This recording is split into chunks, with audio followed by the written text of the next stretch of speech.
The MG4 X-Power is coming to the Australian market, and in my opinion, I think it improves the EV landscape with a mix of its performance, aesthetics, affordability. $60,000 and then $65,000 when you've added your on-road costs minus rebate. So I think for something like this, it's a bargain. It's 320 kilowatts, 430 horsepower. If you can get the rebate and you're in Queensland, I definitely think you should try to get one if you're really keen for it. Before I get into it, thank you very much for joining me. I'm Ben Alexander, and if you're new to the channel, make sure you subscribe. I make EV news videos every day, and I'm based here in Brisbane, officially the coldest place in Australia. Almost. Maybe not. I've said it before, but I make videos every day. Sometimes, maybe if I feel a bit of stress, I tend to just take a day off. It's been a very stressful 3 years since coming to Australia. And things are just kind of settling down now, so I'm pretty consistent, I think, pretty much every day. So thank you very much to all of you that keep coming back, watch my videos. It's quite touching, actually, when people keep watching my stuff every day. And a few of you give a few dollars a month on Patreon, buy me a coffee, whatnot. So I know I talk about affordability a lot, and I'm personally really excited by cars being available for under 40,000 Aussie dollars, like the BYD Seagull. I'd probably not mentioned that before. I'm sure in the next year or two, the case will be that you can go and get a car for under 40 grand in Australia, brand new, with a proper thermal management system on the battery, decent range, reasonable power, and decent company. So I'm sure that will happen in the next couple of years. But what you're getting for your $60,000 with the MG is astonishing, and it's not a crazy amount of money, but it is still a bit of money. But 40 is better in my book, or 45 or 50. So $60,000 for what you're getting, amazing.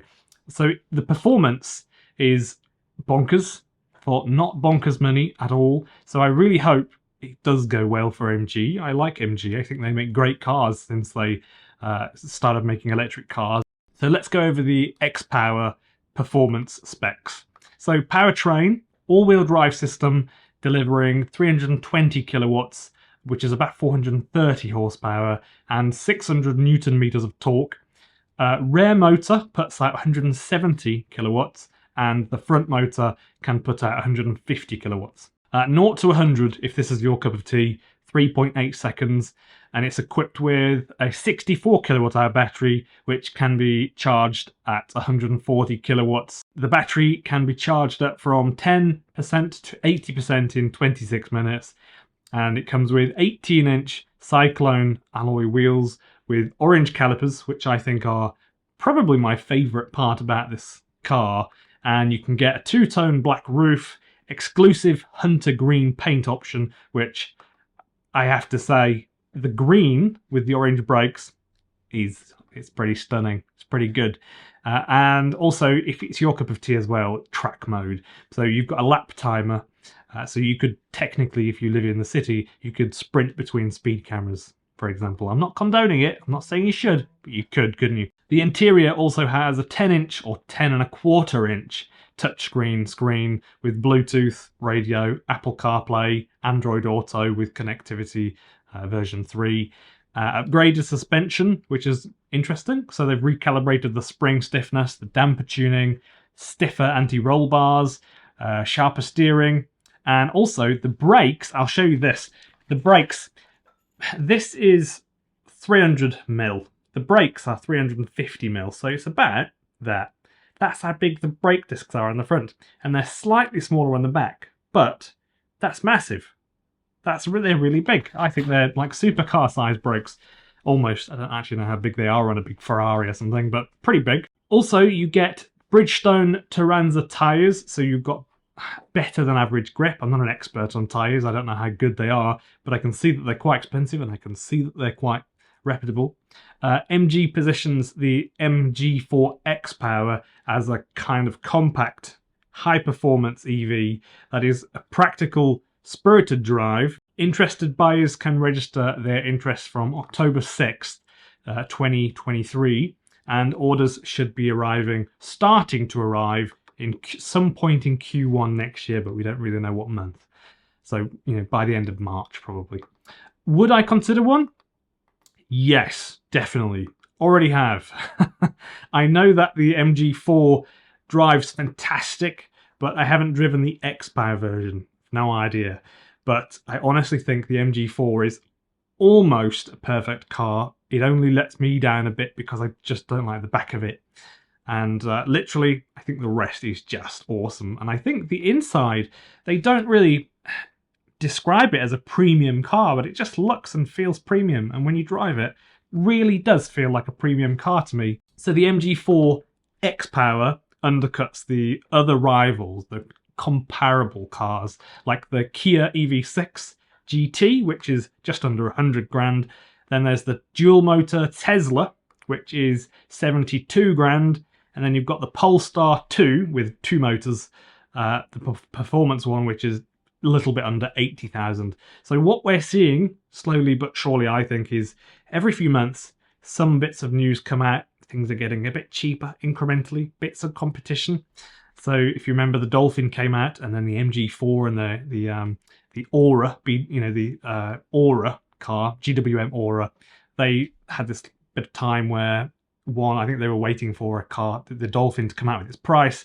And anyway, they all sort of had neck and neck prices. So I think what's going on is cars are getting cheaper, and that's a very, very good thing. So $50,000, $60,000, $70,000 isn't what you're going to have to pay to get what you get now. I think it will eventually, in a year or two, end up that you can get pretty much, 60 kilowatt hour battery, reasonable power, decent brand for 40 grand. I really do think within 3 years from now that will be the case. In the next video, coming out in the next, I think, 12 hours or so, you will love it. It's fantastic if you like BYD. Otherwise, you won't care probably. But they've just done so well this last year. I knew they had a big target. They wanted to sell 3 million vehicles compared to Tesla's 1.2. Granted, not all of those are full EVs.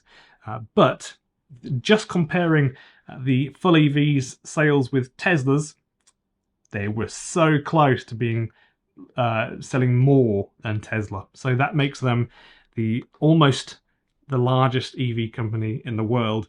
By the end of this year, that should be the case. So I just wanted to talk a little bit about how they managed to come from a small electronics company in China, started by one person, to the world's largest EV manufacturer in a month or two's time. Because BYD has only been known by large amounts of people in the West, I think, for a couple of years. Before that, maybe before 2018 or 19, they were hardly known at all, I think. And even though they make Apple iPads and phones, for example, they genuinely design and make their own electronics incredibly well. Really, really well. So, for example, I know this might be a little bit tricky to explain this, but they don't use parts such as resistors that are being pushed to their limits and they start getting hot. They will stop working prematurely when they do that. So what they do is use high quality, excessively good and large resistors that barely get warm at all, and will, because of this, will likely last 20 years or more, or at least 10. So this, for me, is why I'm a big fan of BYD, because they genuinely excel in their electronics. And some of you may have seen that in the past. I used to repair electronics or electronics on vehicles, and also I've built and repaired lots of e-bikes and batteries. So more than I can shake a stick at, that's for sure. So I'm reasonably experienced enough to recognise when things are built well, not built terribly. That's all. I know that there are some super clever people that watch my videos, so some of you undoubtedly will be a lot cleverer than I am, so go easy on me. But for sure, BYD are very good and they do excel with their electronics. Should people consider the standard version, or should they just consider the standard one or the X-Power? The cheaper one, I think, will be easier to sell on because the price pyramid, it's cheaper, so more people would be able to buy it. It'll be easier to sell. You could probably save enough money to pay for your first 400,000 kilometers of driving before you arrive at the same cost that you would have paid for the X-Power should you buy the base one, and then you just keep the extra money and then you just use it to charge up all the time. So the base one is not a slow car, not fast, but it's not slow either. So I'm definitely a fan of getting a base version of different cars, especially the MG4. You still get the rear-wheel drive motor, plenty of power, good sized battery, good range, awesome car. If that's enough for you, I would probably just say go get that.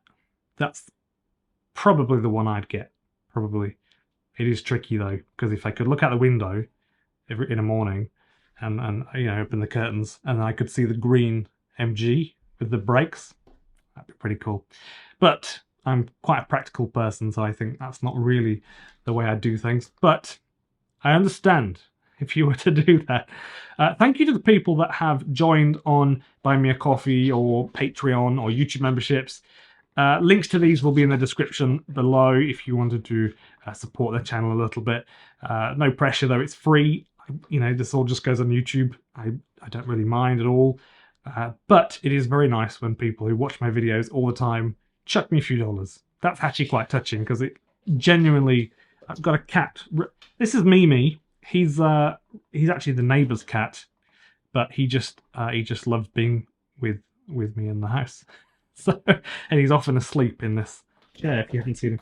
But he's got the zoomies, so I better finish this video and go and let him outside. Thanks for joining me, and see you tomorrow in the next video. Please remember to subscribe, and any questions at all, any comments, put in the comments below. I read them all, and I will be happy to reply to you.